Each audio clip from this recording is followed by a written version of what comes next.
Welcome to Aging into Anatomy. This presentation examines age-related anatomical alterations in the anterior thoracic wall. The anterior thoracic wall endures numerous anatomical alterations with aging. As part of the normal aging process, these alterations can affect the bones, muscles, connective tissues, and immune organs in the thoracic cage. We will discuss how tissue atrophy and decreased elasticity in the thoracic anterior compartment influence clinical outcomes with age. As we all know, aging is a complex multifactorial process that depends on a combination of genetic, environmental, and lifestyle factors. As a person ages, their body undergoes a series of natural incremental changes. There are several factors associated with age that affect the thoracic wall.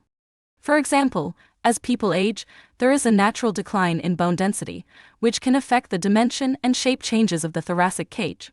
Another interesting aspect of aging is the reduction of cell size as we get older, which makes our organs shrink too. This is like a regular aging thing that can alter tissues, including the thymus, muscles, heart, brain, reproductive organs, breasts, and ovaries. We don't really know the mechanism that causes atrophy, but it could be that these parts do not get sufficient blood or nutrient supply. Besides that, the costal cartilage that connects the ribcage to the sternum deteriorates with age. This can contribute to the calcification or stiffening of the cartilage, reducing its flexibility and potentially causing discomfort. Similarly, connective tissue, including ligaments and tendons, can undergo age-related changes such as decreased elasticity and increased stiffness and contribute to reduced flexibility and mobility of the thoracic wall. Here is an example of how the dimensions and shape of the thoracic cage change as a person ages. Age-related reductions in bone density may impair the structure and function of the thoracic wall. There is a reduction in the anteroposterior diameter, which is the measurement from front to back. In older adults, this can flatten the diaphragm. There is also an increase in transverse diameter, which refers to side-to-side increases with age, resulting in a broader chest in older people. The panel showed that the height of the thoracic cage decreases with age due to spinal curvature, increasing thoracic kyphosis, and vertebral compression. In older adults, the ribs exhibit kyphosis in the sternum, and the spinal cord weakens and becomes more susceptible to fractures compared to younger individuals.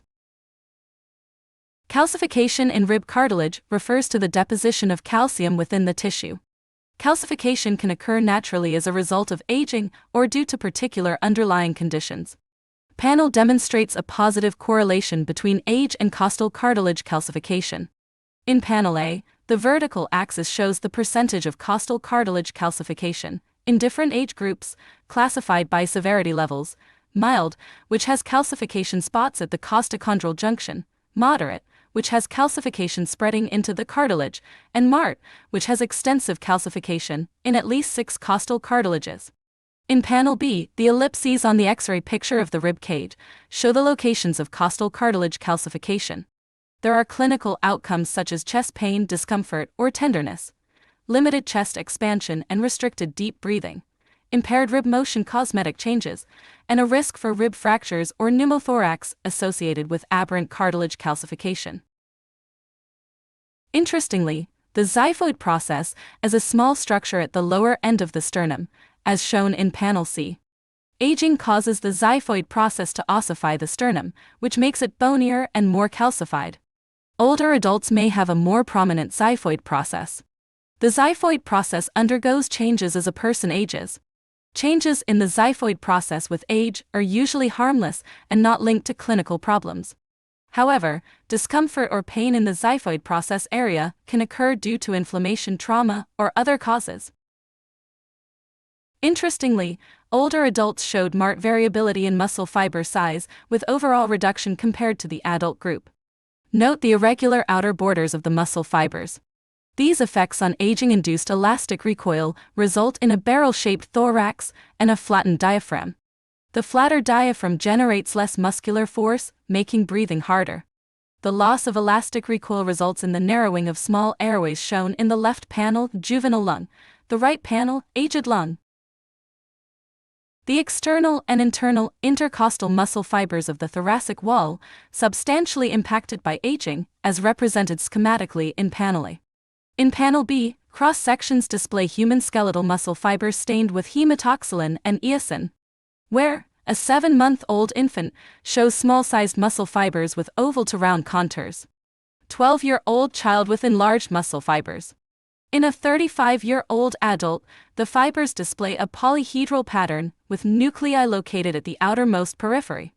In older adults, there is a significant increase in the size of the muscle fibers, which have a polyhedral shape with one flattened side.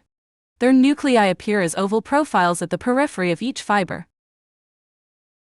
Aging can lead to increased fat accumulation and decreased muscle mass, which can result in fat infiltration into muscle fibers.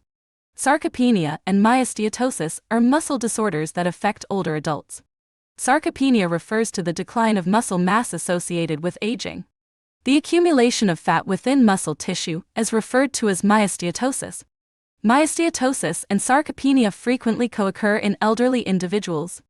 Compared to young adults, older adults lose muscle mass and have increased fat deposition in the chest wall, as shown in this panel. The older people affected by sarcopenia and myasthetosis have functional limitations, an increased risk of accidents and fractures, impaired glucose regulation and metabolic health, and a diminished quality of life. Thank you for watching part 1 of this presentation.